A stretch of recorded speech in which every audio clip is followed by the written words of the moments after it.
He is the president of Pan Trinbago. He's Mr. Keith Diaz. Good morning, sir. How are you? Good morning to you, Rennie B, and Trinidad and Tobago. It's good to see you again. You look rather healthy these days. Well, after God, I try to take care of myself. Say, for him we go absolutely nowhere. Well, how does it go there but for the grace go I? Indeed, it is good to see you here this morning. Pan Trinbago is getting ready to celebrate Steelpan Month. We've got a lot of issues coming out of the carnival period into now, but before I get there, I want to deal with what you're getting ready to celebrate. What is Steelpan Month in welcoming you? Make that clear to us, All please. right. I just want to go back a little bit of the history. I remember many years ago, way back in 1992, early 93, a friend of mine, he's gone to the great beyond, Cecil Herwood, and myself, I was at the time, was the chairman, Northern Region of Pan Trinbago, and he was vice chairman. And he had known a guy called Keith Sobian, who was the Attorney General at the time. And he felt that very strongly that we should have Pan, the national instrument of Trinidad and Tobago. And we journeyed to the parliament, and Malik said, Malik was a very outspoken guy. He said, so we come. So the police said, this is parliament. He asked him out, things like that. And Keith Sobian got up and came to us, and he said, what is it you want? He said, we want Pan as a national instrument of the Republic of Trinidad and Tobago. So he said, okay, take care of it. And he went to the Prime Minister at that time, was Mr. Patrick Manning. And on the 30th of August, 1993, it was declared Pan, the national musical instrument of the Republic of Trinidad and Tobago. After that was done, Owen Serrett was the president at the time. He said we should celebrate this every year, annually. And we had some discussions, and we went ahead. And the first place we went to was Clico, Strange.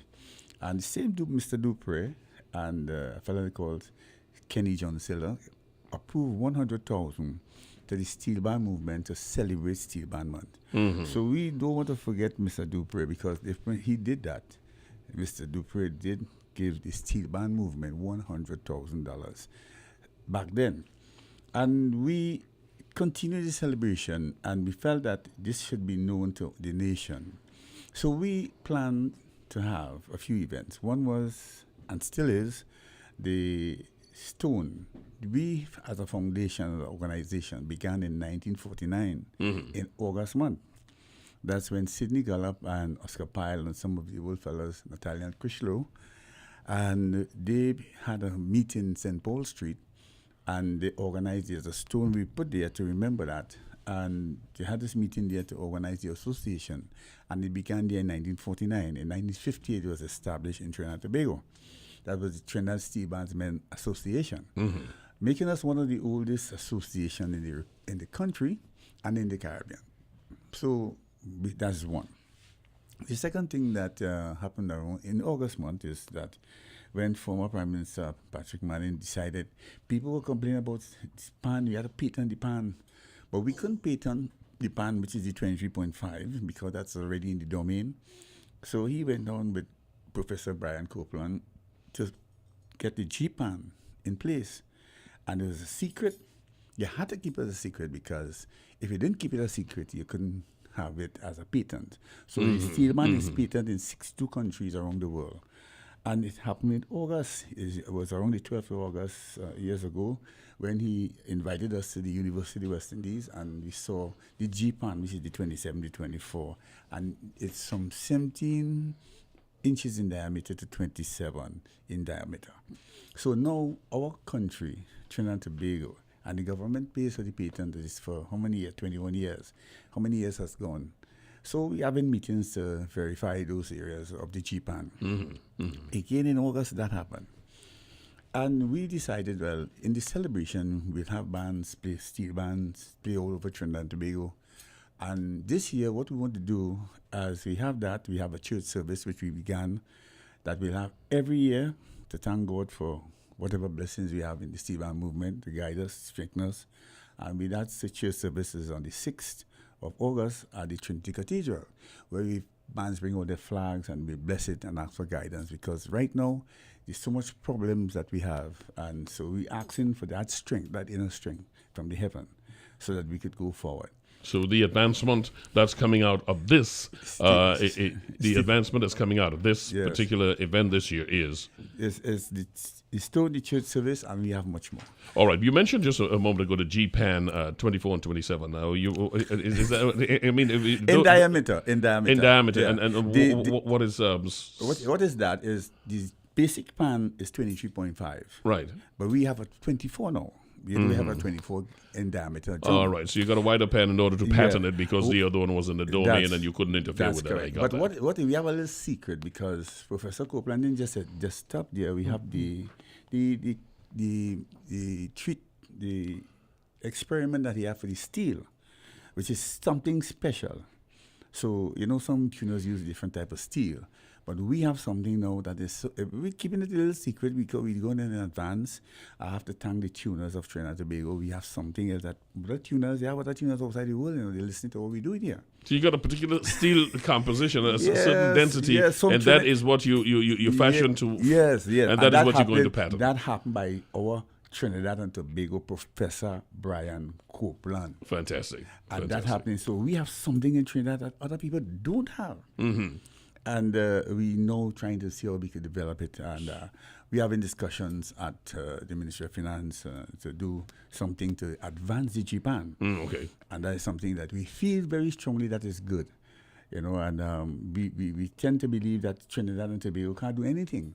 So in Pan now, we have also a factory that we know started out through Mr. Brian Copeland. Mm-hmm. So Mr. Copeland has done so much for Trinidad and Tobago. I can remember when he was doing this, he was being criticized by some of the Pan people themselves, but not understanding that you have to have the secret if you're going to have that achievement for the patent. Mm-hmm. And now that we're at this stage here, what you have the church service that will happen, but what other events do you have planned for this? We have we're going to showcase a Steelpan exhibition, where we're going to showcase all the GPANs that is being produced here in Trinidad and Tobago, and we're going to showcase some of the great pictorial exhibitions of the great tuners, including Elimada and all the greats.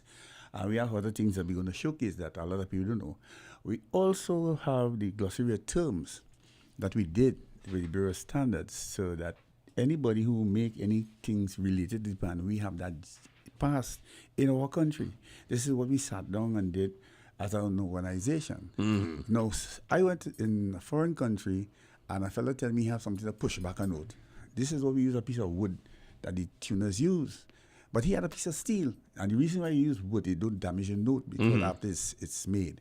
And we need to show what is a punch, what is the different things, and we have names for it. So we had the glossary of terms under the Bureau standards. This was done in Trinidad and Tobago, so that we establish these things. Mm-hmm. You see, we take things for granted and don't watch of these things for future.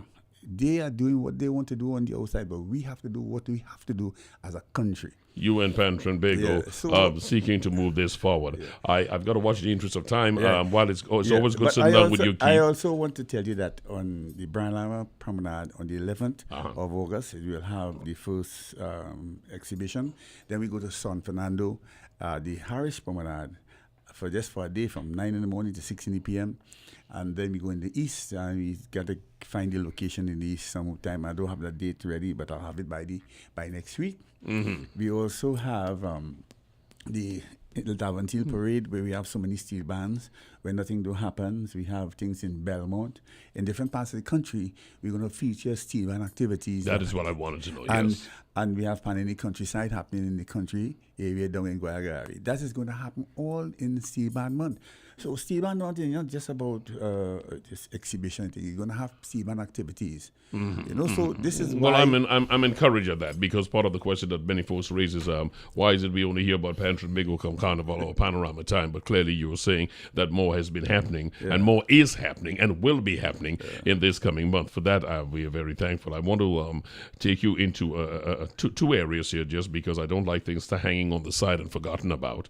Our listeners will recall the debacle around Carnival 2017, when the NCC took over the gate receipts collection for after many allegations of corruption or fund misuse and so on. What is the situation regarding the funds from the 2017 Panorama? And I ask you that specifically in the area of, have Pan men been paid for last year's performance or this year's performance? Well, I want to say two things. And one is that there's a matter that is before the courts right now, which is the amount of money that is collected. And I don't want to go into any detailed explanation about that, because I want to say this publicly, that Pan Trinbago want to work with the government for the development of culture and the Steelpan movement in Trinidad and Tobago. I want to make that clear, so that nobody even carry us down no road and say we don't want to work. That's right. Secondly, is that the Pan men are not paid their assistance for Panorama. It's not in our court to do that. So that's us. In those two areas. It was in your court before, but because the gates receipts have been collected by the NCC, that's the NCC responsibility. Am I correct? I want to clear also something. Please. I remember when it began many years ago, the government paid the money. And it went in from PNM to UNC under Daphne Phillips. It was changed. It came back when the PNM came back in power. It changed with Marley McDonald. It moved from 400 to 1,000. When Mr. Gypsy came, he moved it from 1,000 to 800. When Mr. Lincoln Douglas came, he moved from 800 back to 1,000. And now there's moved it to 500. So you see, the responsibility is always within the government as what funds are available. So we have to be very clear these things with people, and they must understand this to assist the panmen for the preliminaries in getting things prepared for Carnival. But the performance payment, you say, comes from the NCC, all those things. It comes from the NCC, all right. It's actually coming from a cabinet note that is approved and for the panmen through the years. To the best of your knowledge, panmen have or have not been paid for this year's performance? They have been paid their prize money, not the performance. Not Performance. performance money. The individual performance fee. I'm going to run through a couple of things here because we spent some time a little longer than planned on the history, which was very instructive for me and for our listeners. But I have to quantum leap through a couple of things here. The allegation of executive excesses at Pan Trinbago, including the purchase of 2 luxury vehicles, has that situation been settled? Well, not totally. What I want to say is that Pan Trinbago never ordered 2 vehicles, and I am seeking personally my legal options, so I don't want to go into much detail on that. Secondly is that I find it strange today when a certain reporter, when he does his reporting, and in certain things related to the government, everything comes out because he didn't do any really straight reporting. Now, let's see. You're talking about the president did reporting into Pan Trinbago, talked about these excesses in the first place? Yes, he went. Okay. He went and what are you referring to when you speak of the government situation? On the port, where he reported on... Oh, it was the same reporter who did the story on Pan Trinbago who did the one on the port. Okay, good, I got you. Go ahead, please. What has happened is that I am seeking my personal options legally. So, you see, I'm not going to talk too much about that. I just join the reference now because, we ordinary people. But the port now is the government, which he didn't do correct reporting. So let's see that our listeners clearly understand. That report that was done on the port, a number of apologies have been made since because the report was in error. That is what you're referring to? That's right. And you're saying that the Pan Trinbago did not get the same benefit of the doubt? No, never did. And this is because you have made you have made representation differently. But if this matter is this matter before the court right now? Is this part of the NCC investigation? No. This has nothing to do with NCC. Nothing to do with that. Okay, good. Okay, I just wanted to find that out. Pan Trinbago is in dire straits right now. I cannot have you leave here without me understanding, without our listeners having some idea as to why Pan Trinbago is in the financial position it's in. Now, I remember when you were here with us last time, you detailed that because of some initiatives you took last year and some promises you had. Just bring our listeners up to speed very quickly, a synopsis as to why Pan Trinbago found itself in the financial position it is now. Well, what people don't realize is that we have this music festival going back to 2012. When we approached the former government, not this present government, wanted to do the festival, as I just said, there's a cabinet note which states what that payment would be. And we never received payment for the festival. We were never paid.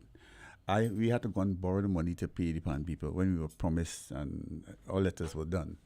Secondly, I remember Mr. Foto and myself and Sensio in England, and a guy came up to us and said he wanted to do an international panorama.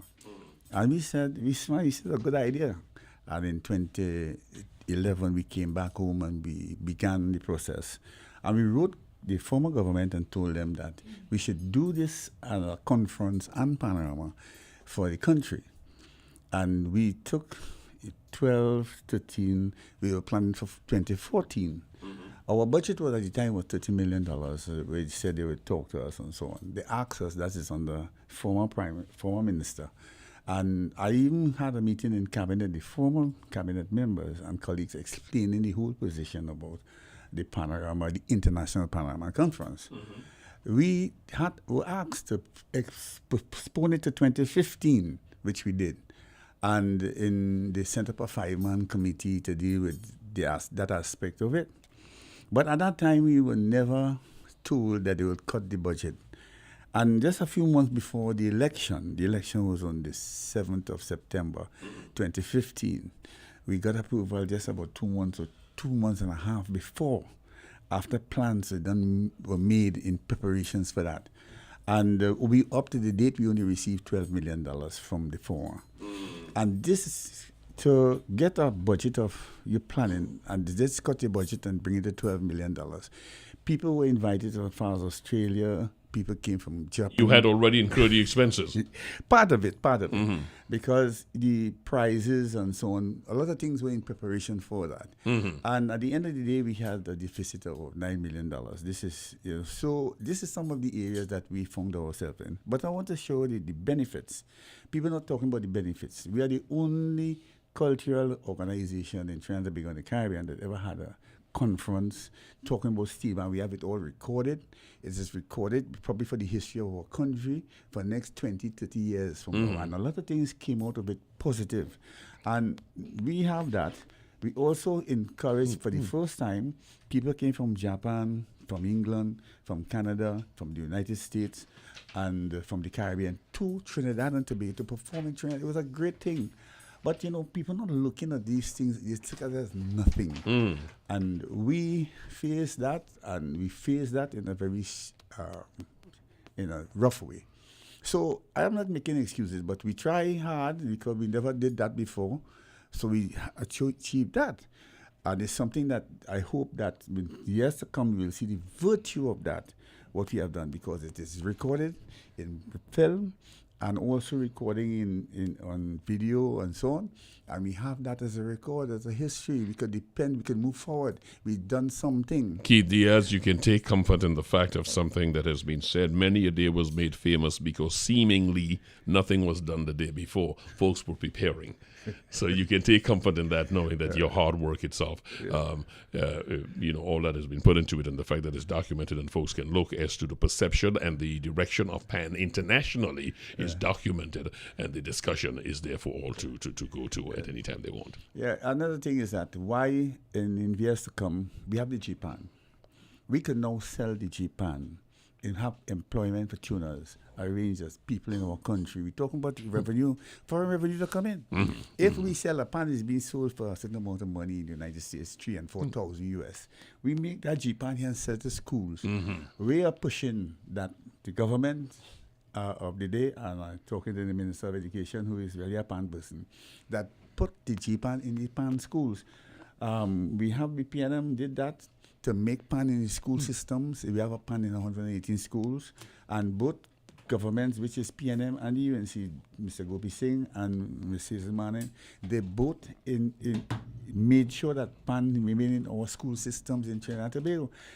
We were being laughed at in Europe, in England, and the United States that we didn't have no PAN in schools. No, they had it in their schools. They had it in their schools before us. We now could say that the government went in, and I want to compliment the government for going in to have the PAN in the school system. So you find that the future, that if we have the GPAN, we could then sell it to schools all around the world. That is a whole different industry. Diversification we're talking about. That is one of the ways of getting that foreign exchange. That will be revenue for us in our country. President of Pan Trinbago, Keith Diaz, thank you so much. Good to see you this morning. Good to see you looking healthy. Thanks for the explanation. Thanks for the education, as well as reminding folks that come August, beginning the 11th, it will be not only Pan Month, but there will be seminars and discussions happening in 3 parts of Trinidad and Tobago. You didn't mention Tobago, but... Well, I'm meeting with the Tobago. Each region has to have their own... On Tuesday, I will meet with the Tobago region to outline what they will plan in Steelpan Month. We will keep our airwaves open here. You will advise me accordingly. We will. Well, what I will ask of you, I know where you're coming here. Yes, I listen to Calypso is nice. I listen to other parts of the music, nice, we go back in that. But playlist steel band, this is a national musical instrument. And I want to commend the young people who are taking part in a serious way in getting qualified. We have been asking the university, have a bachelor degree at the University of West Indies, also at UTT. We have William Smoot Edwards, you have Sion Gomez, all these people, and you have Dr. Liam Teague, who has a doctorate, and we could now generate a master degree program in Trinidad. This is what I have been saying. Don't knock me for thinking we talk about small things, but this is where we have to go in the education so we could send teachers to teach any part of the world, any university coming out of our system here. Our young people must know they have an avenue to travel it and be learned in music and tuning and all these things coming from our Kapan. I hear what you're saying. And we just sitting down, and I can't do it all by myself. I cannot. Well, I'm sure there will be willing minds, and the fact that we keep bringing it in the public arena all the time, folks will keep listening. Keith Diaz, again, thank you so much, my brother. Thank you.